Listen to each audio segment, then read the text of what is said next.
ओम श्री साईराम. रामकथा रसवाहिनी प्रकरण 16. अयोध्येवर दुःखाचं सावट. इकडे रामासह काही अंतर अरण्याच्या अंतर्भागात गेलेला निषादांचा राजा त्याच्या राज्याकडे परत येत असताना त्याने पाहिलं की मंत्रीवर सुमंत्र गंगेच्या काठी त्याच्या रथात बसला आहे आणि घोड्यांचे लगाम एका डेरेदार वृक्षाच्या सावलीत वृक्षाला बांधले आहेत. सुमंत्र एकटेच रडत होते आणि उसासे टाकत होते. कशानेही त्यांचं समाधान होणार नाही असं त्यांच्याकडे पाहून गुहाला वाटलं. इतके दिवस जे दुःख त्याने मनात दाबून धरलं होतं त्याला अधिक अडवणं त्याला शक्य झालं नाही. हात पसरून रामा असा आक्रोश करीत त्याने सुमंत्राकडे धाव घेतली. त्यांनी त्या वृद्धाला आलिंगन दिलं आणि दोघेही दुःखाला शब्दरूप देता येणं अशक्य झाल्याने हमसून हमसून रडू लागले. ते दोघंही झाडाखाली उभे होते, पण जमिनीवर असे कोसळले की कोणी कुऱ्हाडीने तोडलेले वृक्ष कोसळावेत. सीता, राम आणि लक्ष्मणाच्या नशिबाबद्दल त्यांनी विलाप केला आणि सर्व संकटांचं कारण असणाऱ्या कैकईची त्यांनी निंदा केली. घोड्यांनी चरणं सोडलं होतं आणि पाणीही पित नव्हते. त्यांच्या डोळ्यातनं आसवं ओघळत होती. त्या प्राण्यांना होणारं दुःख सुमंत्राच्या लक्षात आलं. त्यांची वेदना आणखी तीव्र झाली. सुमंत्र आणि गुह जेव्हा जेव्हा राम, सीता, लक्ष्मणाचं नाव घेत तेव्हा तेव्हा ते त्यांच्या मानावर उचलून ज्यांना ते पूजत होते आणि ज्यांच्यावर त्यांचं अतोनात प्रेम होतं त्या राम, सीता आणि लक्ष्मणाला लांबवरून कुठे येताना दिसतात का, त्यांच्या येण्याची कुठे चाहूल लागते का, याचा आढावा वियोगाने तडफडणाऱ्या त्या दोन व्यक्तीप्रमाणेच उत्सुकतेने परत परत सर्वत्र पाहात. त्या प्राण्यांना होणारं दुःख सुमंत्राच्या लक्षात आलं आणि त्याची वेदना आणखी तीव्र झाली. असा हृदयद्रावक विलाप करण्यात काही तास निघून गेले असतील. शेवटी गुह थोडा सावरला. कोणीतरी करायला हवंच होतं म्हणून त्याने थोडं धैर्य एकवटलं. तो सुमंत्रांना म्हणाला, मंत्रीवर, आपण प्रगाढ बुद्धिमान आणि निश्चल नीतिमान आहात. या सृष्टीच्या बदलत्या देखाव्यामागील सत्य जाणलं आहे अशी व्यक्ती आहात. नशीब विचित्र खेळ खेळतं आणि म्हणून माणसाने ते सहन करायला शिकावं लागतं. उठा, अयोध्येला परत जा.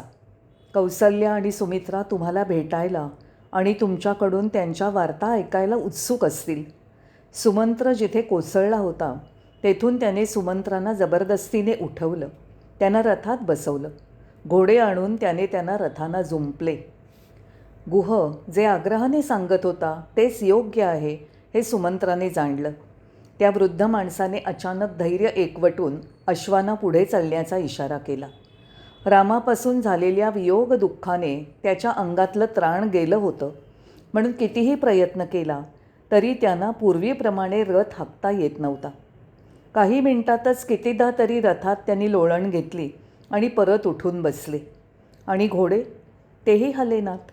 तेही मागेच वळण्याचा प्रयत्न करत होते आणि माना वळवून मागे गेलेल्या रस्त्याकडे पाहत होते.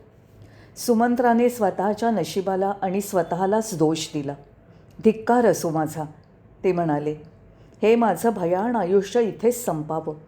केव्हा तरी हे शरीर जळून त्याची राखच होणार, तर मग काहीतरी रोग होऊन किंवा संकट येऊन मृत्यू येण्यापेक्षा रामाच्या वियोगाने अतीव दुःखात असताना ते मृत्यू पावलं असतं तर फार बरं झालं असतं.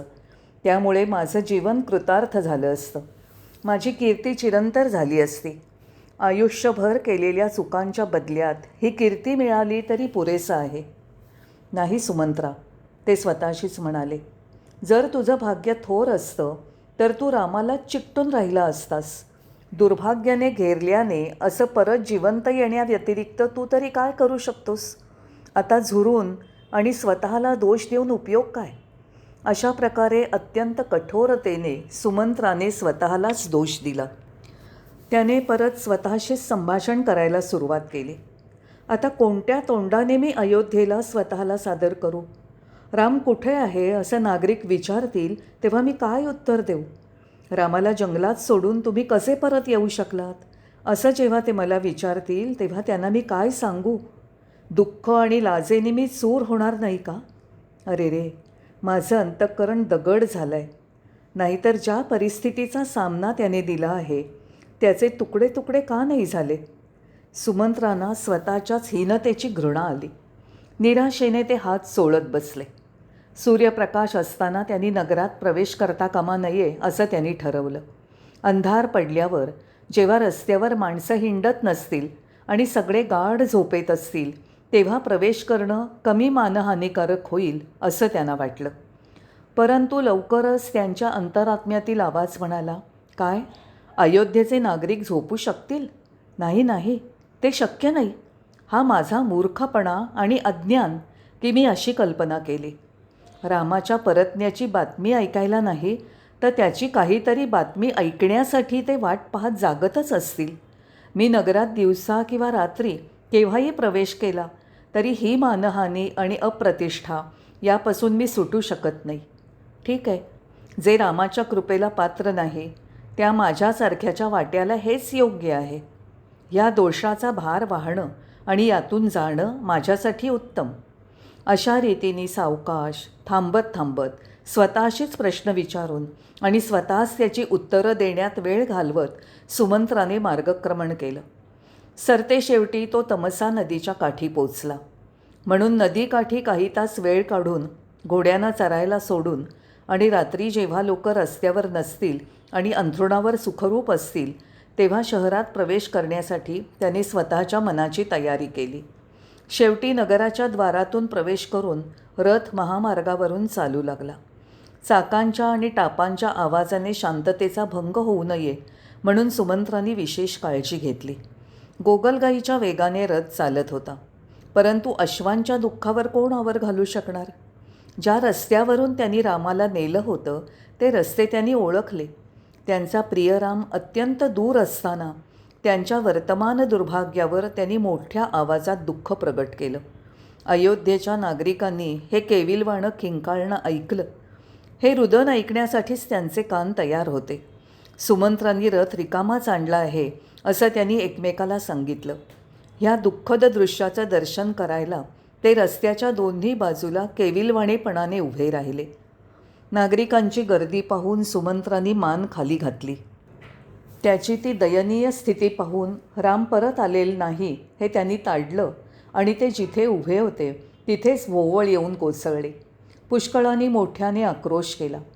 राण्यांच्या महालात राहणाऱ्यांनी जेव्हा हे दुःखाने भरलेलं किंकाळणं ऐकलं तेव्हा त्यांनी काय झालं हे पाहायला परिचारिकांना घाईने पाठवलं.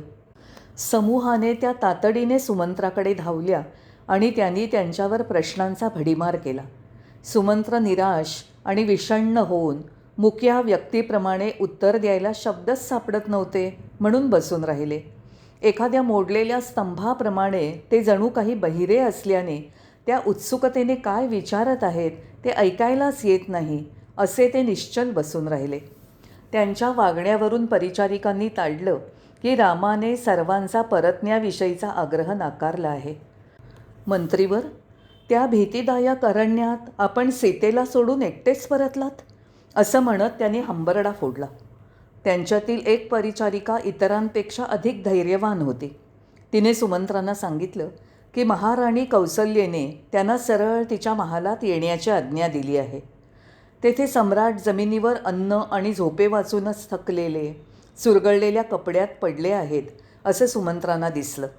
सुमंत्रांनी स्वतःच्या दुःखावर ताबा मिळवला आणि सम्राटांच्या उपस्थितीत परंपरागत पद्धतीने जय जय असे शब्द उच्चारून नखशिखांत थरथर कापत ते उभे राहिले. तो आवाज ओळखून दशरथ ताबडतोब उठून बसत केविलवाण्या सुरात म्हणाले, सुमंत्रा, माझा राम कुठं आहे? सुमंत्रांनी सम्राटांना आपल्या मिठीत धरलं. एखादी बुडणारी व्यक्ती गवताच्या पात्याला चिकटून राहते तसे सम्राट त्यांना चिकटले. असह्य दुःखात त्या दोघांना रडताना पाहून कौसल्या दुःखात बुडाली. तिला श्वास घ्यायला त्रास होऊ लागला. वेदनेने दयनीय स्थितीत गुदमरल्यामुळे तिला श्वास लागला.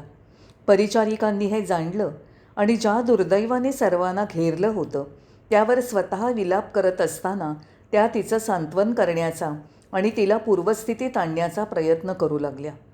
तोवर दशरथांनी स्वतःला थोडंसं सावरून सुमंत्रांना स्वतःसमोर बसवून घेतलं आणि त्यांना विचारलं, सुमंत्रा, मला माझ्या राम सीतेबद्दल सांग. त्यांच्याविषयी सर्व काही सांग मला. लक्ष्मण कसा आहे? अरे रे, नाजूक सीता खरोखरच खूप थकली असेल. आता ते कुठे आहेत? सांग मला. काहीही सांगण्यास सुमंत्र उत्सुक नाही असं पाहून त्यांचे खांदे धरून हलवत अतिशय केविलवाणे होऊन त्यांनी विनंती केली. सम्राटांच्या चेहऱ्याकडे पाहण्याची सुमंत्राला लाज वाटत होती. त्यांनी जमिनीकडे नजर वळवली आणि डोळ्यातनं अश्रुधारा वाहत असल्यामुळे त्यांना काही बोलता येईना. दशरथ हुंदके देऊ लागले. ते म्हणाले, रामा, तुझ्यासारखा पुत्र मला सोडून निघून गेला असतानाही अजून माझे प्राण या शरीरात घोटाळत आहेत.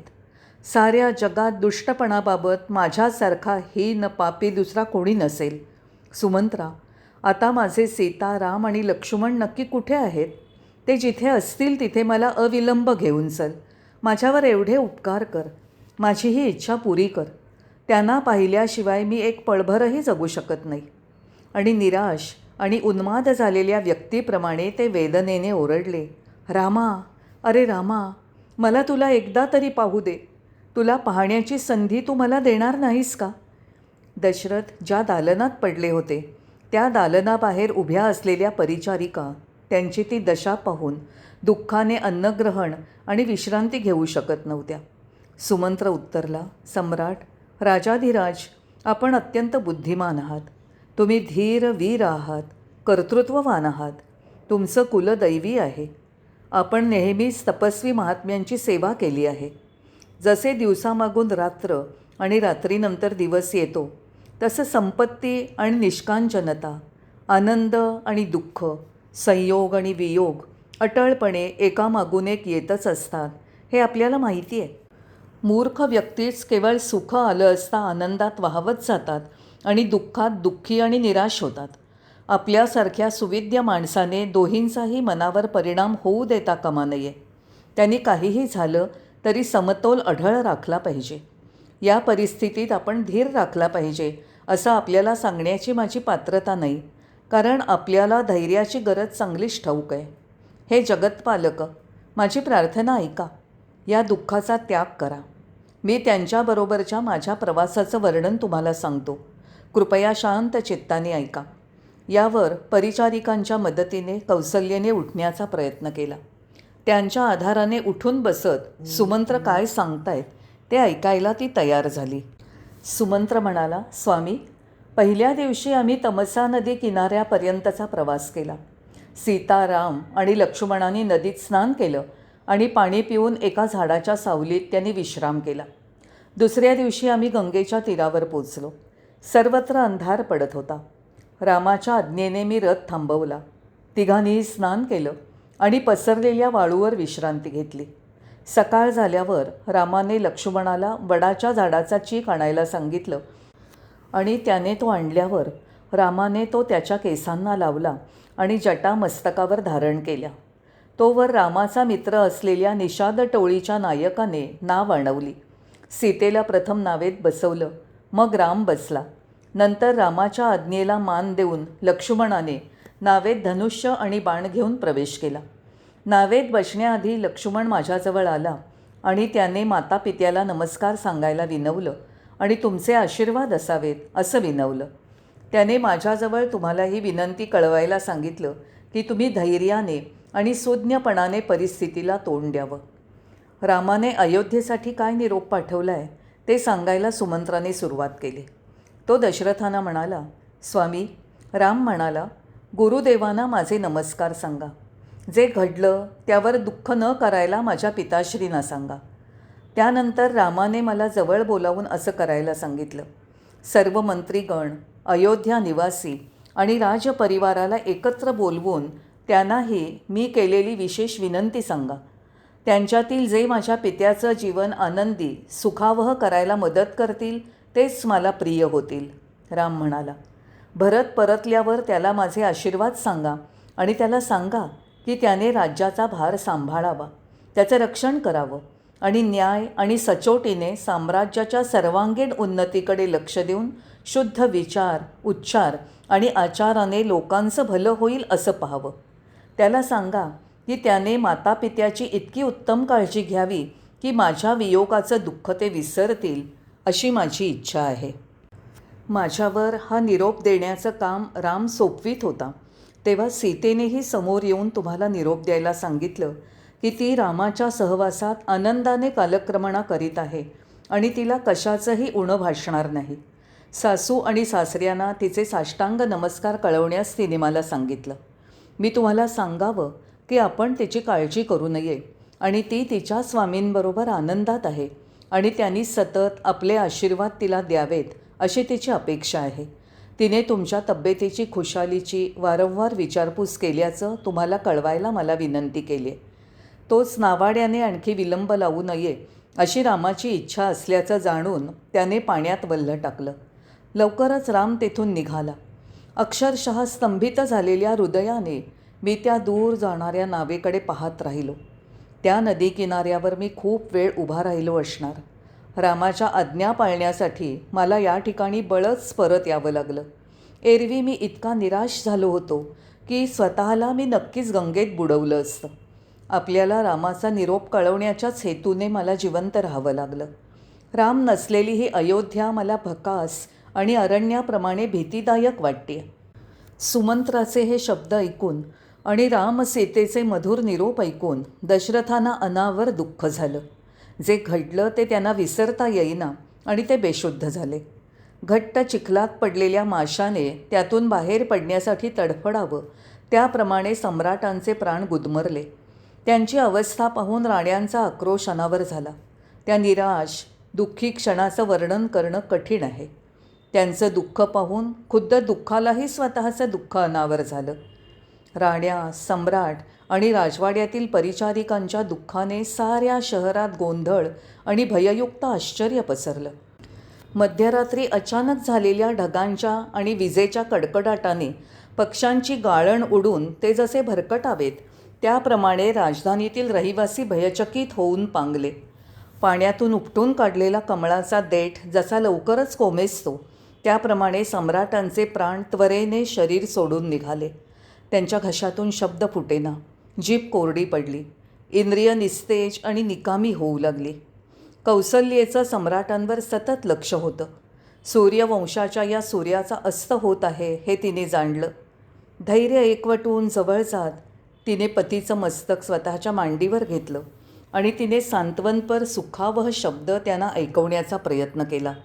ती म्हणाली, स्वामी, सीता, राम आणि लक्ष्मण लवकरच येऊन तुम्हाला पाहतील. माझं ऐका, धैर्य धरा, असे नाउमेद होऊ नका.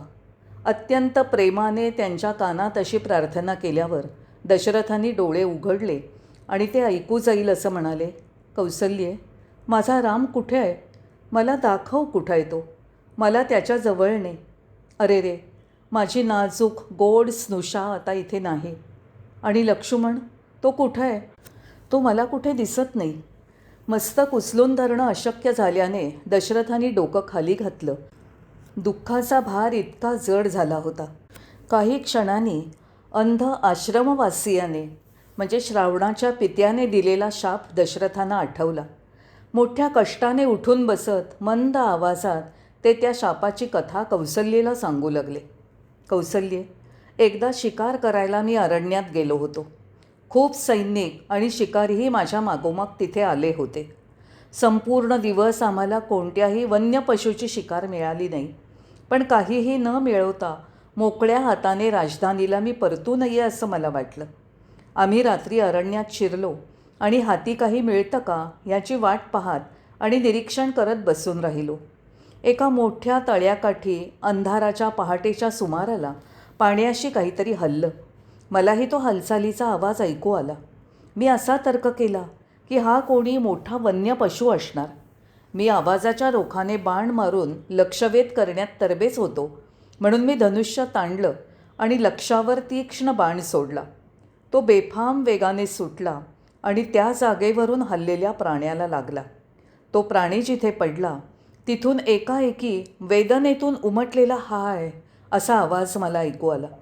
मी सैनिकांसह तिथे पोचलो आणि मला दिसलं की मी कोणा प्राण्याला मारलं नव्हतं, तर तो एक तरुण आश्रमवासी होता. मी त्याच्या शेजारी वाकलो आणि त्या दुःखदायक चुकीबद्दल त्याने मला क्षमा करावी म्हणून प्रार्थना केली.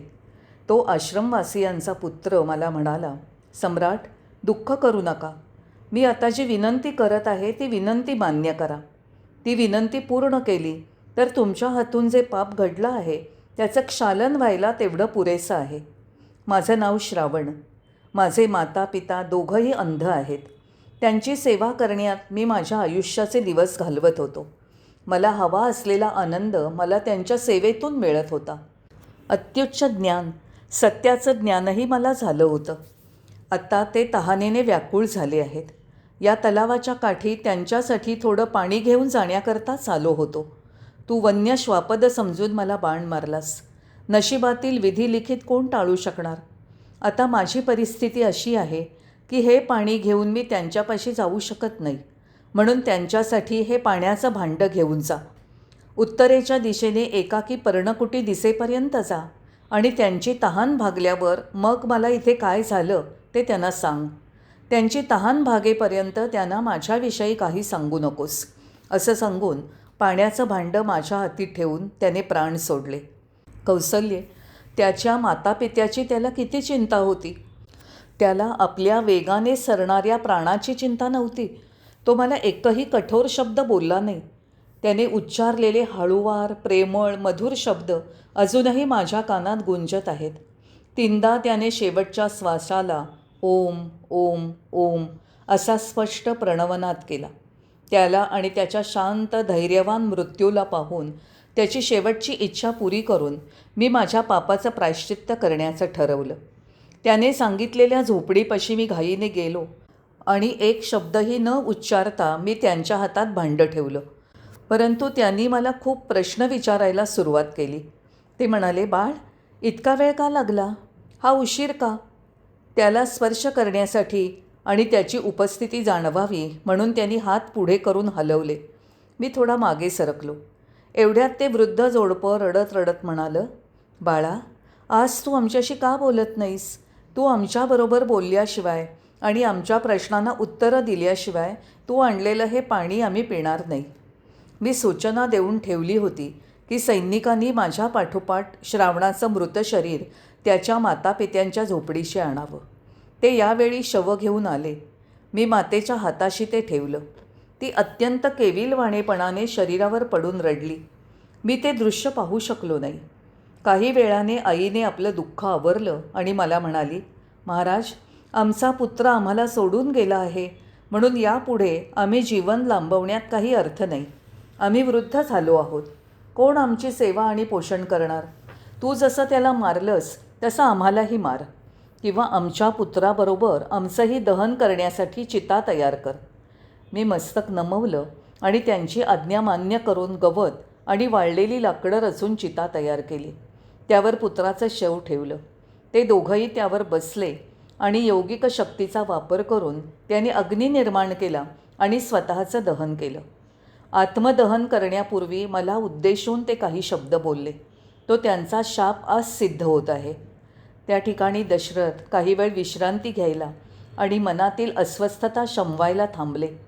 कौसल्येने त्यांना शांत केलं आणि सांत्वना दिली. ती म्हणाली, स्वामी, ते वृद्ध जोडपं काय म्हणालं आपण मला सांगावं. मी ऐकायला उत्सुक आहे. काही काळ दशरथ मौन राहिले आणि म्हणाले, कौसल्ये, मी काय सांगू? त्या शब्दांचा पुनरुच्चार कसा करू?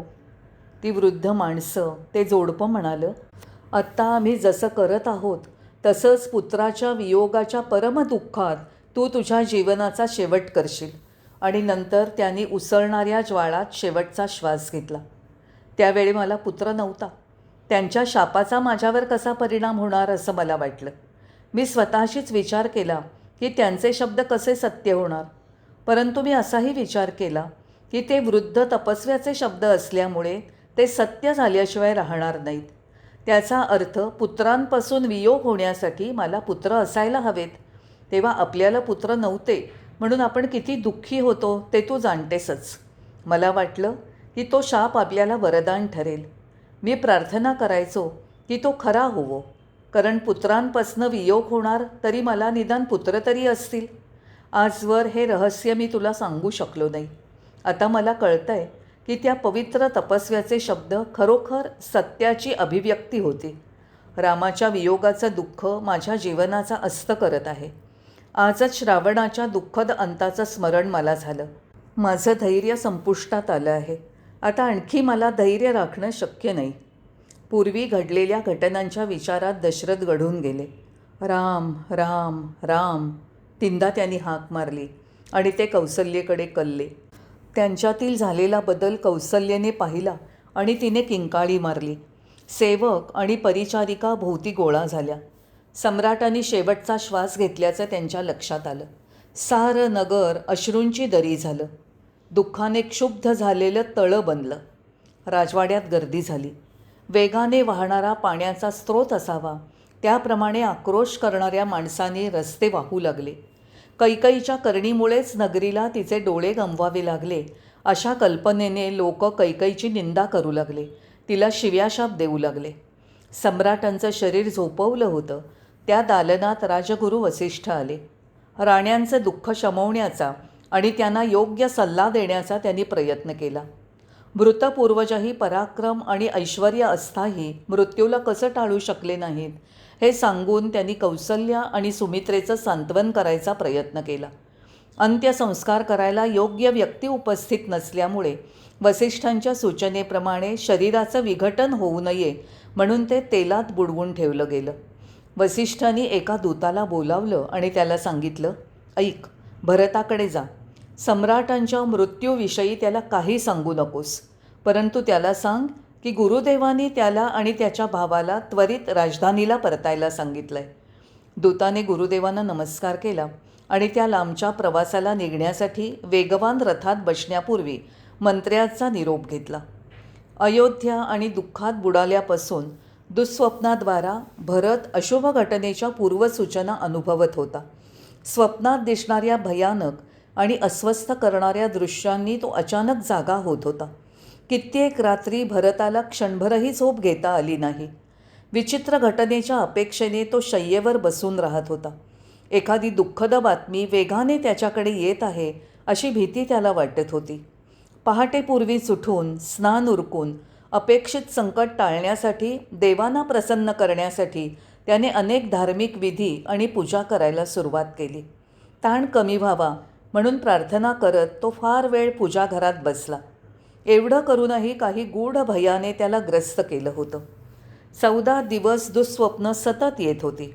त्यामुळे भरताचं धैर्य आणि श्रद्धा संपुष्टात येऊ लागली.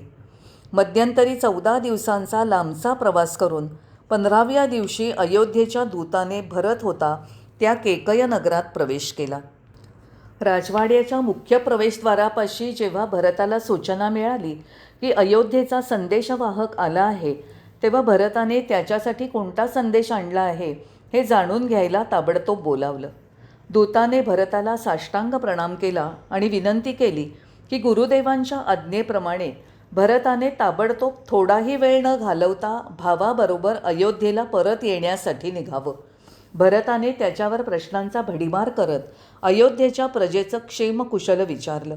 त्याने उत्तर दिलं की विशेष काही सांगण्यासारखं नाही, फक्त गुरुदेवांनी त्यांना विनाविलंब ताबडतोब अयोध्येला यायला सांगितलं आहे.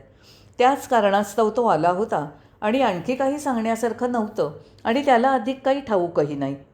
भरताला ठाऊक होतं की दूत त्यांच्या राजासमोर फार बोलणार नाहीत आणि राजाने देखील त्यांच्याशी सलगी करून फार बोलू नये. काही क्षणांपेक्षा जास्त त्याने दूतांशी बोलू नये असा शिष्टाचार होता. दूतालाही काही नियमांचं पालन करण्याचं कर्तव्य होतं, म्हणून तो उठला आणि खोलीतून बाहेर पडला.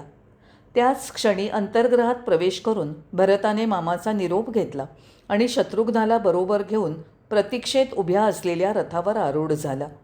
रथ उत्तरोत्तर वेगाने पळवण्याची घाई तो करू लागला. धनुष्यातून निघालेल्या बाणाप्रमाणे पर्वत, टेकड्या आणि जंगल मार्गावरून रथ धावू लागला. रथाच्या वेगाप्रमाणेच भरताच्या हृदयात दुःखाचे कड वेगाने येऊ लागले. तसं का आणि कुठून होत आहे हे त्याला सांगता येईना. काही अवर्णनीय वेदनेने त्याला घेरलं होतं. अन्न ग्रहण करायला किंवा तहान भागवण्यासाठी पाणी पिण्यासाठी देखील रस्त्यात वेळ घालवण्याची भरताला इच्छा नव्हती. अनामिक भय आणि चिंतेने भावाला घेरलं आहे हे शत्रुघ्नाने ताडलं. काही थोड्या वेळेला अन्न आणि पाणी पिण्यासाठी थांबावं असं त्याने सुचवलं, पण भरताने त्याच्या सूचनेकडे लक्ष दिलं नाही. तो मौन राहिला. त्याशिवाय वाटेत त्याला अनेक अपशकुन झाले.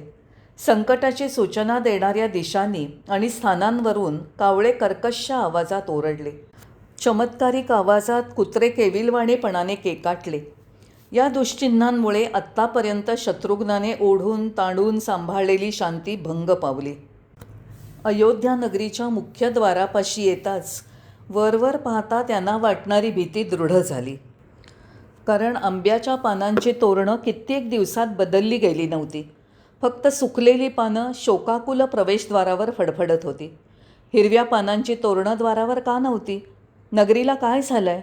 असं दुर्लक्ष, ही निराशा का?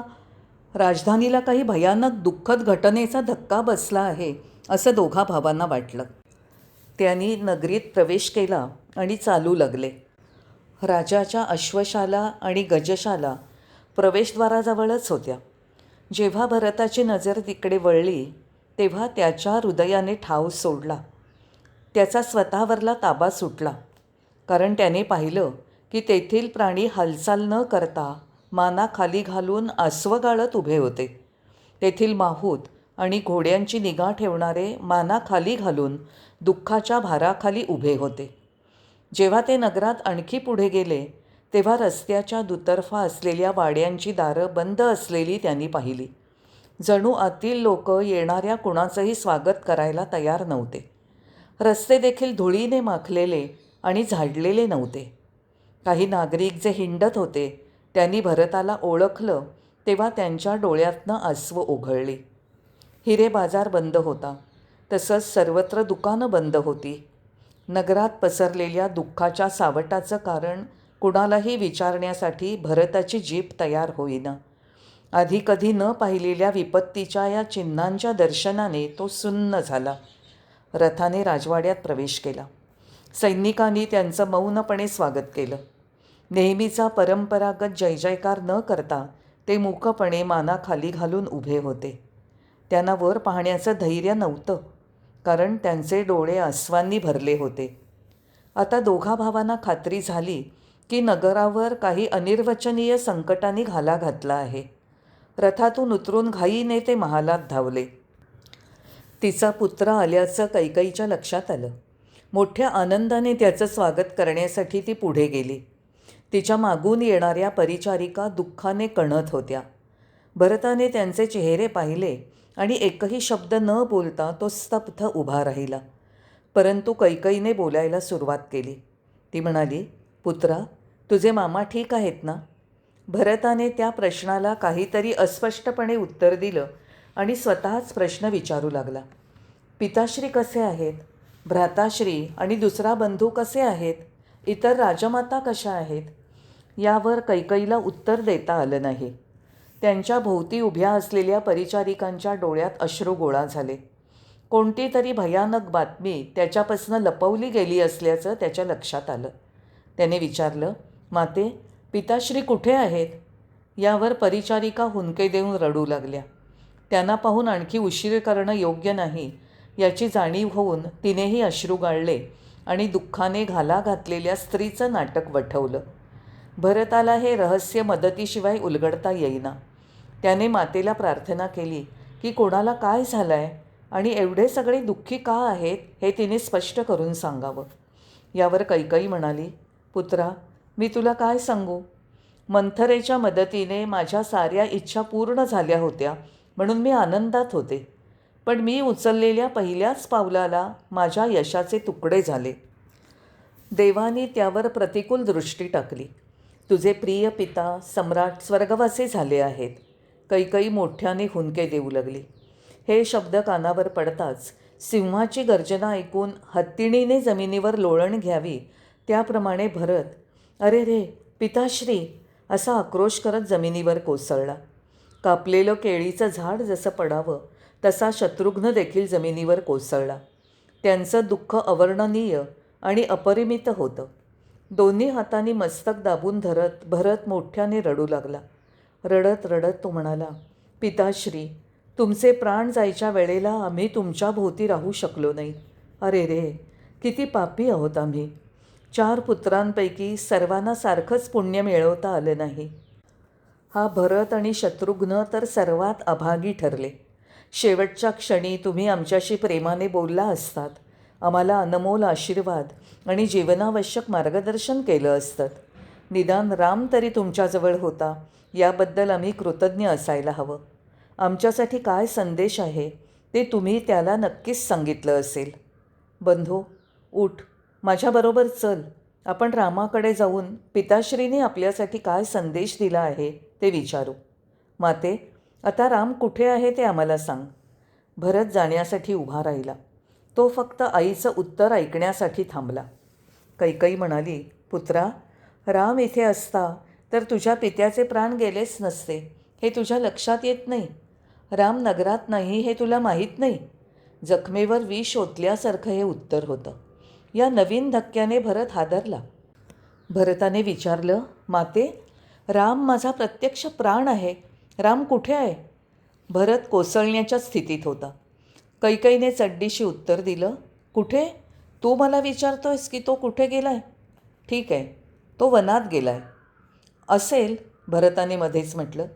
पण वनात गेलेला राम अजून का परत आला नाही? शांतपणे आणि विचारपूर्वक असं कैकईचं उत्तर होतं. ती म्हणाली, पुत्रा, ती मोठी कथा सांगायला आणि ऐकत बसायला आपल्याला वेळ नाही. प्रथम पित्याचे अंतिम संस्कार करण्याची तू तयारी केली पाहिजेस. यावरून भरताच्या लक्षात आलं की काही अप्रिय रहस्य माता त्याच्यापासनं लपवून ठेवत आहे. म्हणून त्याने सीता आणि लक्ष्मण कुठे आहेत त्याची एकामागून एक चौकशी केली. आई उत्तरली, ते दोघे रामाच्या मागोमाग अरण्यात गेले. 14 वर्ष संपेपर्यंत ते अयोध्येला परतणार नाहीत, तशी तुझ्या पित्याची आज्ञा होती. हे वाक्य कैकईने कठोर शब्दात ठासून म्हटलं. तिच्या विधानांनी भरत कसा दुःखी आणि निराश झाला आहे हे कैकईने पाहिलं. म्हणून तिने पुत्राला जवळ घेतलं आणि त्याचं मस्तक थोपटत सांत्वनपर शब्दात ती सांगू लागली, पुत्रा, पित्यासाठी शोक करण्याचं काही कारण नाही. ते जेव्हा जीवित होते तेव्हा सातत्याने ते पुण्यकर्मातच व्यग्र होते आणि म्हणून त्यांच्या आत्म्याने स्वर्गप्राप्ती केली असेल. त्यांनी जो आदर्श घालून दिला आहे त्याप्रमाणे वागून पुण्यकर्म करत आनंदाने राज्य करावंस हे तुझं कर्तव्य आहे. तुझ्या स्वतःच्या सुज्ञ आणि दयापूर्ण राज्यकारभाराने तू त्यांची कीर्ती आणि प्रसिद्धी पसरव आणि वंशाचं नाव राख. या आणि अशासारख्या शब्दांनी पुत्राचं छिन्न भिन्न झालेलं हृदय बरं करण्याचा कैकईने प्रयत्न केला. परंतु काळजात कट्यार घुसावी तसे ते शब्द त्याला लागले. प्रत्येक शब्द त्याला घणाघातासारखा वाटला. तिचे शब्द साऱ्या शरीरावर आग होत असल्यासारखे शत्रुघ्नाला वाटले. परंतु तो गप्प बसला, ओरडला नाही. तथापि भरत सत्य काय आहे हे जाणून घेण्यासाठी एकाएकी उठला. त्याला वाटलं की त्याची माता त्याला शब्दजालात फसवत आहे, काही सत्य लपवून ठेवत कोड्यात बोलत आहे. त्याने आपल्याबरोबर शत्रुघ्नाला खेचलं आणि खोलीतून बाणासारखा बाहेर पडून रामाची माता महाराणी कौसल्येच्या महालाकडे निघाला. आणि तिथे जाऊन त्याने काय पाहिलं? धुळीने माखलेल्या कपड्यात कौसल्या जमिनीवर लोळत होती आणि मोठ्याने स्वामी स्वामी रामा रामा असा विलाप करत होती. स्वतःच दुःखात बुडालेल्या परिचारिका तिला धैर्य देण्याचा प्रयत्न करत होत्या. भरताला स्वतःलाच आवरणं अशक्य झालं. माते माते असं म्हणत तो तिच्या पायाशी जमिनीवर कोसळला. सुमित्रा राणी देखील तिथेच कौसल्येबरोबर होती. दोघांनीही भरत शत्रुघ्नाला पाहिलं आणि अचानक त्यांची शुद्ध हरपली. शुद्धीवर आल्यावर एकमेकींना मिठी मारून दुःखावेगाने त्या रडू लागल्या. ते दृश्य असं होतं की एखादा कठीण दगडही वितळेल. दोघा भावांना दुःखाचा हा भार सहन झाला नाही. ते जमिनीवर कोसळले. माते, मला पिताश्रींजवळ घेऊन चल. त्यांचा मृत्यू होण्याचं कारण काय ते मला सांग. मला सांग, माझे प्रिय बंधू राम आणि लक्ष्मण सीतेसह अरण्यात का गेले? हे सर्व मला गूढ आहे. या वेदनेतनं माझे रक्षण कर. असं कसं झालं ते मला सांग. कौसल्येचे पाय धरून भरत करुणापणाने विनवू लागला. कौसल्येने हळुवारपणे त्याला आलिंगन दिलं आणि म्हणाली, बाळा, तुझ्या येण्याने मला थोडं सांत्वन मिळालं आहे. तुला पाहून रामाच्या वियोगाचं दुःख मी विसरू शकेन. तू मला रामासारखाच आहेस. तुम्हा दोघात मी फरक करत नाही. असं बोलत असताना देखील ती हुंदके देत होती आणि कण्हत होती. रडत ती म्हणाली, हाय हाय रामा, ही दीर्घ 14 वर्ष तू वनवासात घालवत असताना मी इथे जिवंत राहू शकेन का? तुझ्या पित्याप्रमाणेच तुझ्या वियोगात मी देखील भस्मीभूत व्हावं असं का तू ठरवलंयस?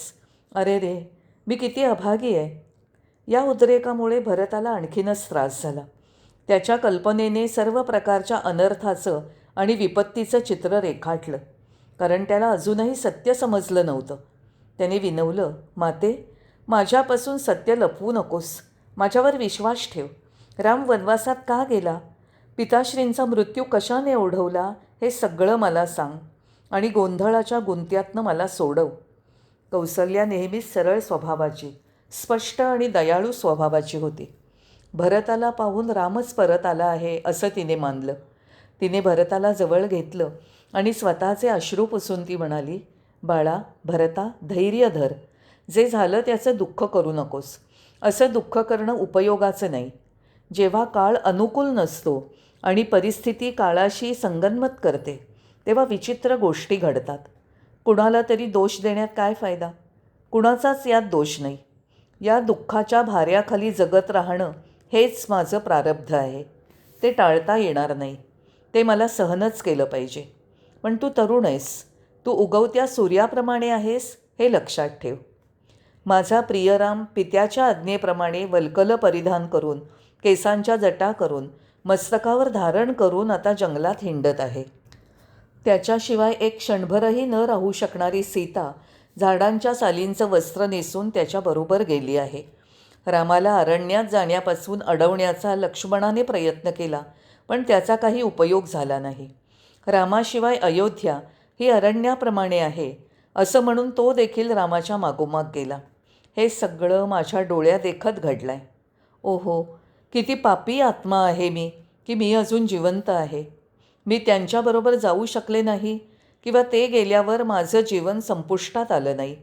माझ्या दयनीय अवस्थेचं मी कसं वर्णन करू? माझं हृदय खरोखरच वज्रासारख्या कठीण दगडाचं आहे.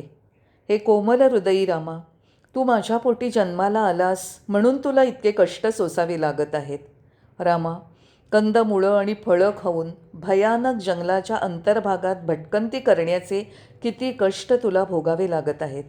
असं विव्हळून ती भोवळ येऊन जमिनीवर पडली. भरताने हे सर्व पाहिलं आणि त्याला जे सांगितलं ते सर्व ऐकलं, पण कोडं तसंच न सुटता राहिलं.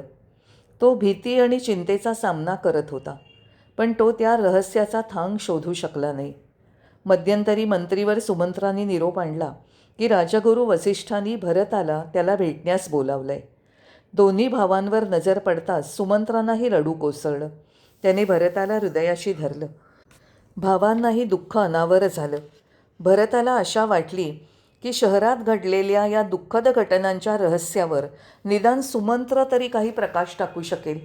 त्यांनी विविध प्रकारे सुमंत्राकडून माहिती मिळवण्याचा प्रयत्न केला, पण त्या घटनांवर काही भाष्य करायला सुमंत्राने नाराजी व्यक्त केली.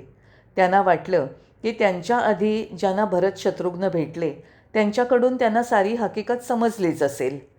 ते दोघं बरोबर गुरुदेवांकडे गेले. भरत आणि शत्रुघ्न गुरुदेवांच्या पाया पडले. गुरुदेवांकडे पाहून त्यांना अश्रू आवरता आले नाहीत. गुरुदेवांनी त्यांना सहानुभूतीपूर्वक प्रेमाने उठवलं आणि त्यांचं सांत्वन करताना अनेक आध्यात्मिक आणि नैतिक गोष्टी सांगितल्या. ते म्हणाले, आता आधीच उशीर झाला असल्याकारणाने आणखी उशीर लावणं योग्य नाही. त्यांनी भरताला पित्याचे अंतिम संस्कार करण्यासाठी तयार व्हायला सांगितलं. भरत खूप वेळ विचारात पडला आणि मग त्याने गुरुदेवांना विनंतीपूर्वक म्हटलं, गुरुदेव, हे सर्वात ज्येष्ठ मुलाने करायचं कर्तव्य आहे आणि आम्हा 4 भावंडात राम ज्येष्ठ आहे. आता आपण म्हणता की मी हे कर्तव्य पार पाडावं. हे योग्य आहे का? हे न्यायसंगत आहे का? इतके दिवस आपण शरीराचं जतन केलं, आणखी 2-3 दिवस जतन करावं. मी आणि शत्रुघ्न रामाकडे जातो आणि त्याला आमच्याबरोबर घेऊन येतो. असं करायला कृपया आम्हाला परवानगी द्या. वसिष्ठ म्हणाले, बेटा, तू सरळ मनाचा अनभिज्ञ आहेस. जो काळ नियुक्त केला आहे त्या वेळेच्या आधी राम परत येणार नाही. एकदा दिलेल्या शब्दाचा तो मान राखतो. तू कितीही विनंती केलीस तरीही 14 वर्ष संपेपर्यंत राम अयोध्येत प्रवेश करणार नाही. म्हणून हा तुझा विचार सोडून दे. पित्यावर अंतिम संस्कार कर आणि नंतर तुला काय करायचं आहे ते कर. अशा प्रकारे भरताला समजावण्यासाठी वसिष्ठांनी पुन्हा पुन्हा त्या योजनेतील निष्फळता त्याला सांगितली. गुरुदेवांची आज्ञा टाळता येणार नाही हे भरताच्या लक्षात आलं. तो तयार झाला. पित्याच्या शरीराला स्नान घातलं गेलं आणि अग्नी देण्याआधी वेदामधून जे क्रियाकर्म सांगितलं आहे ते विधी पाळले गेले. मध्यंतरीच्या काळात दाबून ठेवता न येणाऱ्या उत्कंठेने भरत सरळ कौसल्या आणि सुमित्रेच्या कक्षात शिरला आणि त्यांच्या पायावर लोळण घेत त्याने प्रार्थना केली, माते, पिताश्रीबरोबर तुम्ही सती जाता कामा नये. तसं करण्याचा तुम्ही प्रयत्न केलात तर मी अंतिम संस्कार करणार नाही. त्याने त्या दोघींकडून तसं वचन घेतलं. त्याचं प्रेम आणि मातृभक्ती पाहून दोघींना आनंद झाला. त्याची ही विनंती त्यांना मान्य करावीच लागली. त्या म्हणाल्या, पुत्रा, तुझ्या मनाप्रमाणे आम्ही करू. नंतर शरयू नदीच्या काठी चंदनाची चिता रचून त्यावर शरीर ठेवलं गेलं. भरताने वेदांवरील श्रद्धा प्रगट करत अत्यंत तंतोतंत पद्धतीने अंत्यसंस्कार पार पाडले. ती त्याची श्रद्धा वसिष्ठांच्या कल्पनेपेक्षा आणि अपेक्षेपेक्षा 1000 पटींनी अधिक होती. पित्याच्या नावाने त्याने वेदात नमूद केलेल्या 16 वस्तूंचं दान केलं. त्याने गायी, जमिनी, सुवर्ण, घरं, वस्त्र, अन्न, घोडे, हत्ती, नाणी आणि इतर किमती वस्तू दिल्या. या वस्तू घेणाऱ्यांनी सर्वत्र त्यांच्या उदारतेची आणि सात्विक पितृप्रेमाची स्तुती केली. परंतु सामंत राजे, विद्वान, पुरोहित आणि सामान्य लोकांना रामाची अनुपस्थिती जाणवल्याशिवाय राहिली नाही. त्या दुःखाने त्यांच्या हृदयाला घरं पडली. त्या विरहाच्या दुःखाने प्रत्येक क्षणी वेदनेची तीव्रता वाढवली. त्यांना ठाऊक होतं की ते असहाय्य आहेत. त्या असहाय्यतेतून बाहेर पडण्याचा मार्ग दिसत नव्हता. वचनपूर्वक दिलेला शब्द राम कधीही मोडणार नाही. कितीही प्रयत्न केले तरी राम परत येणार नाही. 14 वर्ष समाप्त झाल्याशिवाय तो अयोध्येला परतणार नाही हे सत्य त्यांना मानावंच लागलं. म्हणून त्यांनी दुःख पचवण्यासाठी हृदय कठोर केलं आणि वनवासाचा काळ संपल्यावर त्याच्या पुनरागमनाचा आनंद लुटण्याच्या आशेवर त्याची वाट पाहत स्वतःला जिवित राखण्याचं ठरवलं. त्यानंतर वसिष्ठांनी मांडलिक राजे, सामंत, मंत्रीगण, ऋषी, संन्यासी, साम्राज्यातील हुशार विद्वान आणि लोकप्रतिनिधी सर्वांना एकत्र करून एक सभा आयोजित केली. प्रथम त्यांनी धर्मशास्त्र आणि नीतिशास्त्रांच्या नियमाप्रमाणे राजाच्या जबाबदाऱ्या आणि कर्तव्य यावर सल्ला दिला. सुरुवातीला त्यांनी कैकईने रचलेल्या कटातील राम वनवासाला जाण्याच्या दिवसापर्यंतचा सर्व घटनाक्रम निवेदन केला. तदनंतर दिवंगत सम्राटांच्या उत्तम गुणांचं, त्यांच्या सत्यावरील निष्ठेचं आणि सत्यपालनाचं, त्यांच्या उत्तम आचरणाचं, त्यांच्या उच्च आध्यात्मिक सिद्धींचं, त्यांच्या राजतेजस्वितेचं आणि त्यांच्या वैदिक आज्ञाविषयींच्या एकनिष्ठतेचं, ज्यामुळे कित्येक अगणित यज्ञ, याग आणि इतर वैदिक विधींचे ते उदार आश्रय झाले होते, त्याचं वर्णन केलं. नंतर रामाच्या राज्याभिषेकाचा उत्सव करण्याच्या सम्राटांच्या प्रयत्नाचे आणि त्यात आलेल्या अडथळ्यांचं, ज्यामुळे परिणामतः रामाला देशाबाहेर वनवासात कसं जावं लागलं आणि प्रियपुत्राच्या विरह दुःखाने सम्राटांचा मृत्यू कसा ओढवला त्याचं वसिष्ठांनी वर्णन केलं. आता गुरुदेवांनी वर्णन केलेल्या नगरात घडलेल्या दुःखद घटनांची कल्पना नसलेल्या भरत आणि शत्रुघ्नाला राग अनावर झाला. तसंच दुःख आणि लाजही वाटली. त्यांनी माना खाली घातल्या. त्यांच्या अंतःकरणात अनुताप दाटला. त्यांच्या गालावरनं अश्रुधारा वाहू लागल्या. त्यांच्या समोर बसलेल्या व्यक्तींना त्यांच्याकडे पाहावेना. वसिष्ठांनी देखील आसवांनी भरलेले डोळे पुसले. सर्व सभागृह विषण्णतेने भरून गेलं. साऱ्या सभेत निःशब्द शांतता पसरली. सर्व व्यक्ती दगडाच्या पुतळ्यांप्रमाणे निश्चल बसल्या होत्या. वसिष्ठ जे सांगत होते ते अधिक ऐकणं भरत आणि शत्रुघ्नला अशक्य झालं.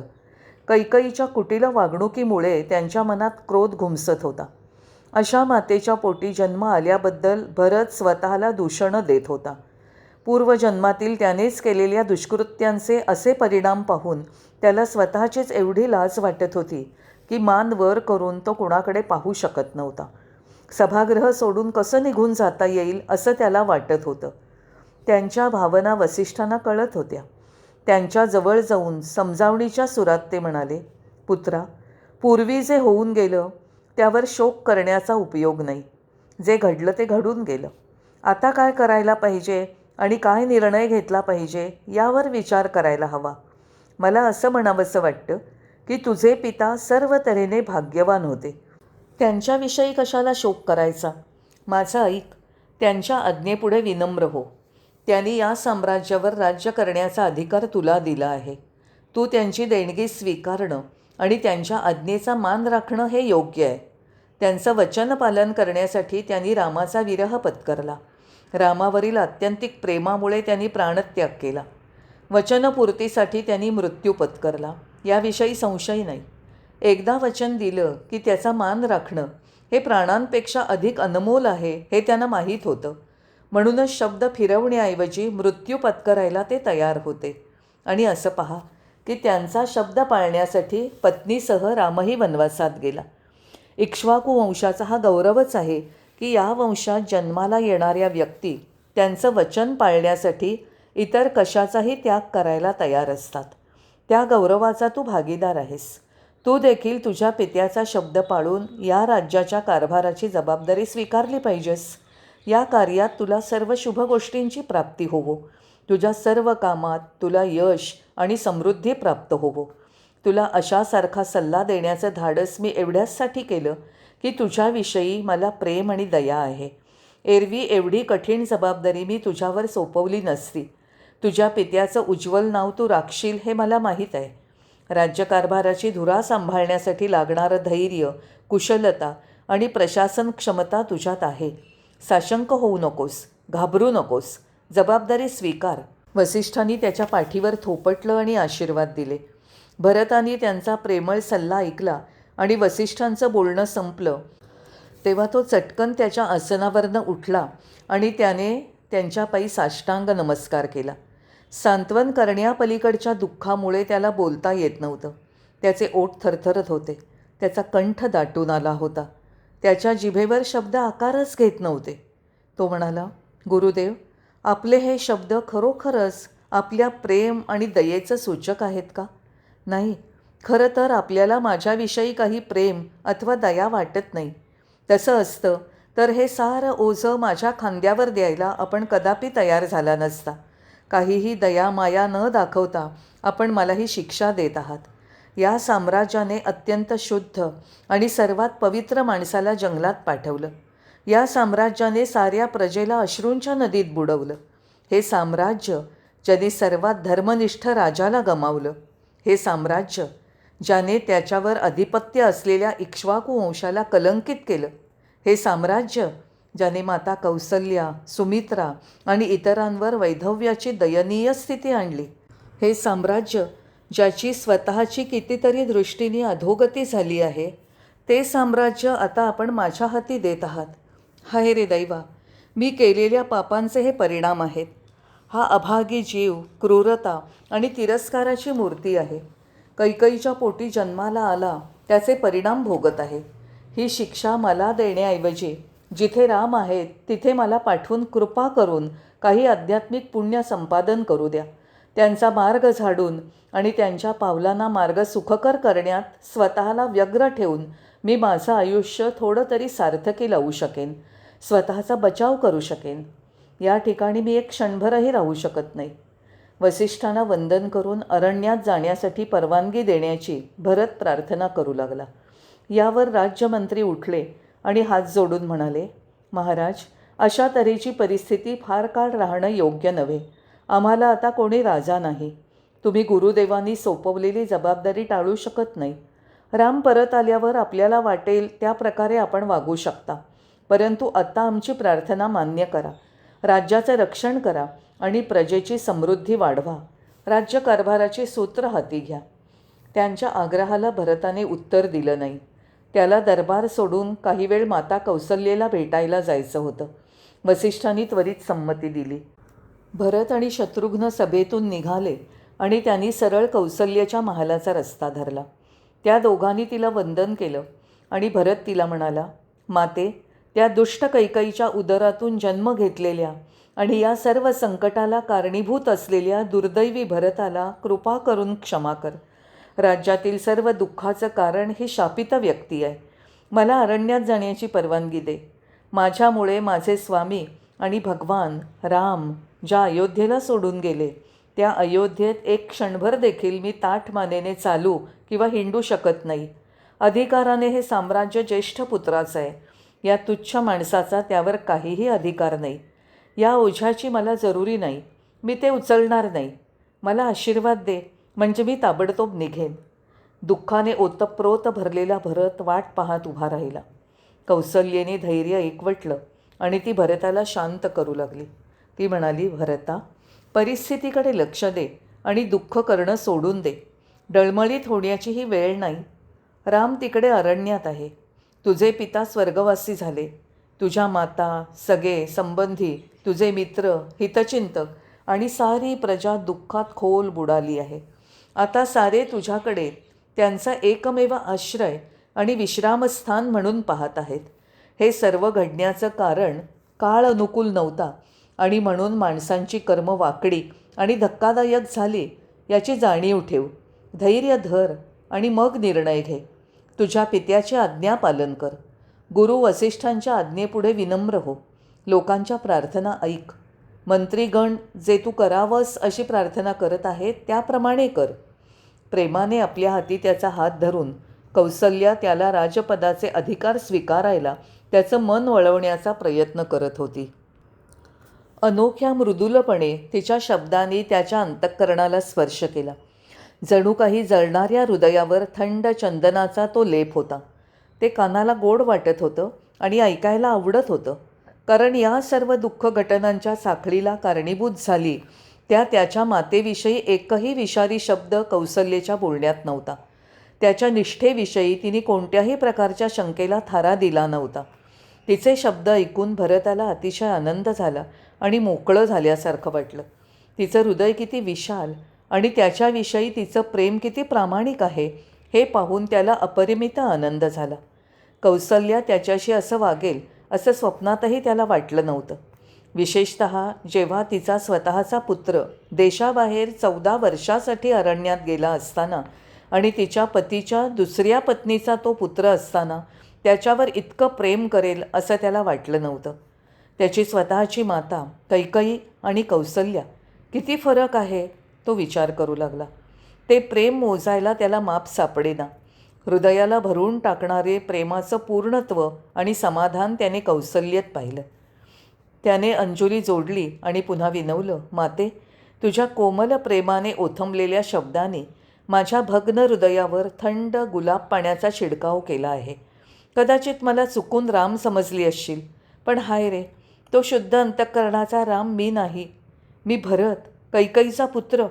तिच्यापासून वारसा हक्काने मला कपटी स्वभाव मिळालेला आहे. मी नीच आहे, निलाजरा आहे. मी रामाचा शत्रू आहे.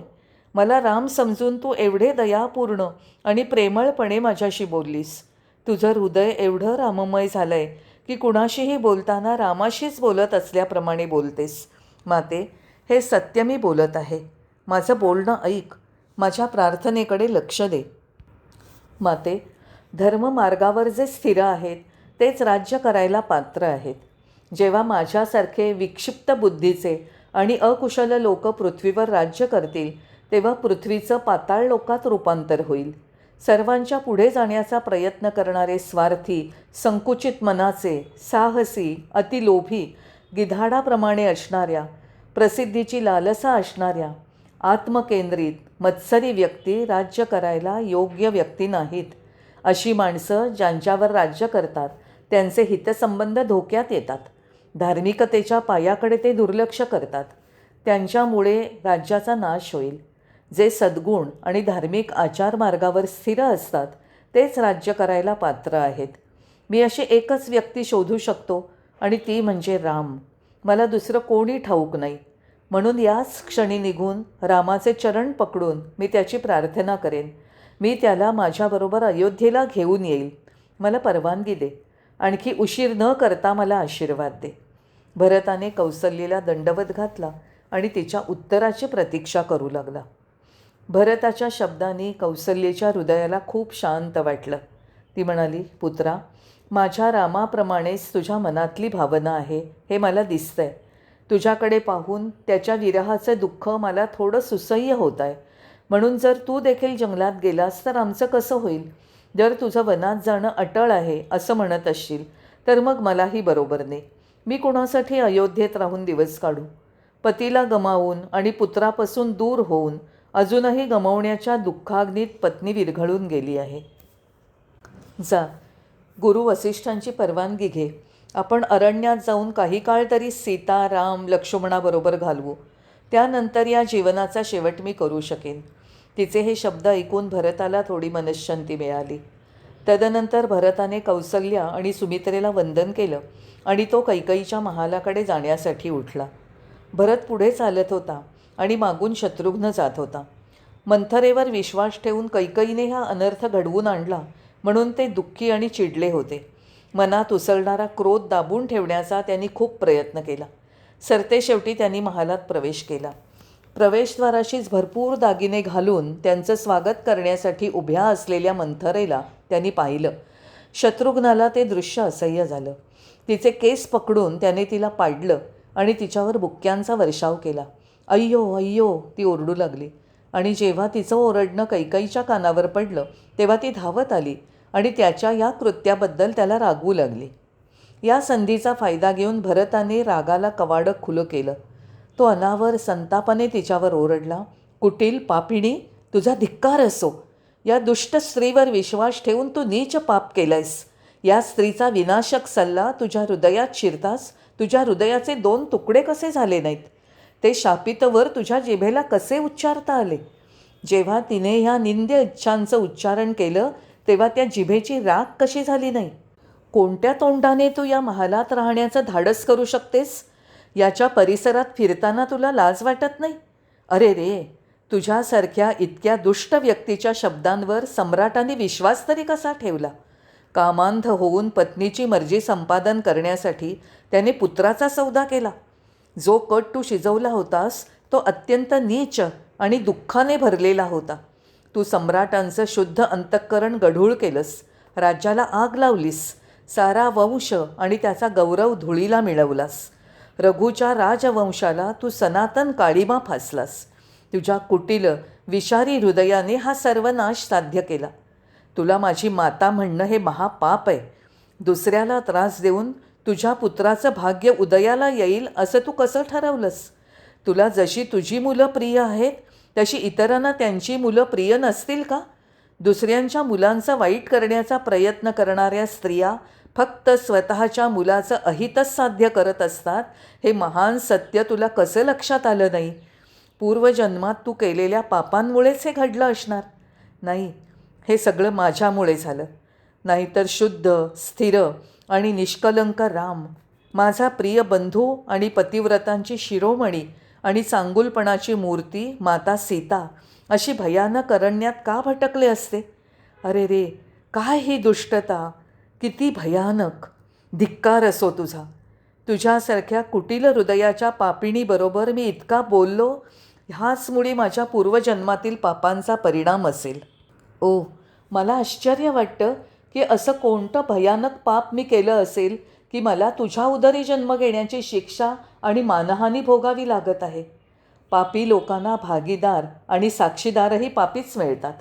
त्यांना सज्जनांची, पुण्यकर्मात व्यग्र असणाऱ्यांची संगत कशी मिळणार? हा सूर्यवंश स्वर्गीय हंसाप्रमाणे पवित्र, शुद्ध आणि निष्कलंक आहे. पण खरं सांगायचं तर तू तुझ्या आईप्रमाणे आहेस. स्वतःच्या महत्त्वाकांक्षा पूर्ण करण्यासाठी तिने तिच्या पतीचा घात केला. तू देखील तुझ्या स्वार्थी इच्छा पूर्ण करण्यासाठी पतीला मारलंस. राजकुळाची जी पद्धती असेल त्याच्या विरुद्ध जाऊन ज्येष्ठ पुत्राला डावलून त्याचा अनुज कधीतरी साम्राज्यावर अधिकार गाजवू शकेल का? ही भयानक हानिकारक कल्पना तुला आत्ताच सुचली नाही. बीजरूपाने अगदी सुरुवातीपासून तिथे सुप्तावस्थेत असणार.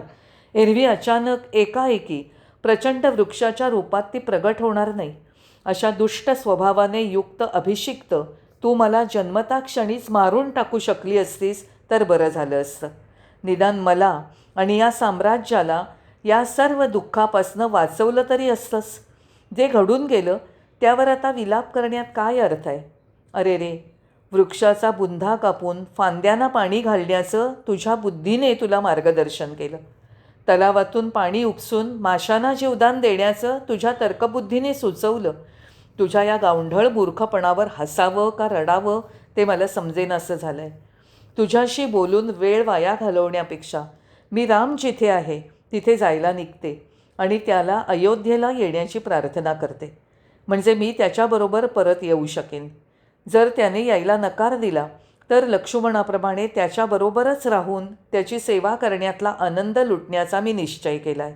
मी तुझं तोंड परत कधीही पाहणार नाही, असं म्हणून भरताने तिच्याकडे पाठ फिरवली आणि भावाला घेऊन तो निघाला. कैकईने तिच्या चुकीच्या कृतीवर विचार केला. तिच्या कटाने घेतलेल्या या वळणावर तिने शोक केला. कोणीही केलेल्या दुष्ट योजना काही काळच फक्त क्षणिक आनंद देऊ शकतात असं तिला वाटलं. परंतु शेवटी या योजना शेवटच्या अधःपाताचा मार्ग सुकर करतात. यातून सुटण्याचा मार्ग तिला दिसेना. आपल्या करणीचे दुःख आणि पश्चात्ताप व्यक्त करण्यात तिला शब्द सुचेनात, म्हणून ती सुन्नपणे अबोल उभी ठाकली. कैकईला मंथरेचा तिटकारा आला. तिला सत्य समजलं. रामाने घेतलेल्या धर्मनिष्ठ भूमिकेचा तिला आनंद वाटला आणि स्वतःच्या पापाच्या जाणीवेने लाजेने तिची मान झुकली. जय साईराम.